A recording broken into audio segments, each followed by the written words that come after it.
Hong Kong is regarded as a commercial city. I mean, most of the people aim at making money also. But still, in the field of the study of modern literature, I would say that it offers more chances and there are more materials available for the study of modern Chinese literature. So really, intellectuals and academics here in Hong Kong have been in a unique and privileged position over the last 30 years. They've had direct access to the Chinese literary tradition of this century because of their facility with the Chinese language. But let me ask you this. When you are writing, do you feel as though you're writing in the modern Chinese literary tradition, if there is such a thing? And do you feel that when you're writing as a Hong Kong writer or as a Chinese writer?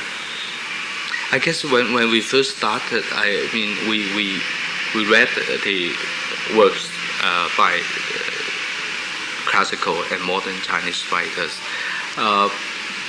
When I began to write essays, short stories, and poems in the late 60s and early 70s, then the problem facing me is that I really couldn't make use of Lao Tse or Cui Jim or their language or their experience. These are 1930s and 40s writers.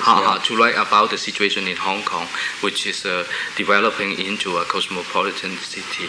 And then I would like to look outside for other writers like Latin American writers, Garcia Marquez, or Eastern Europe writer, or other Asian writers for different modes of expression, and eventually try to find ways of writing about my experience in this city.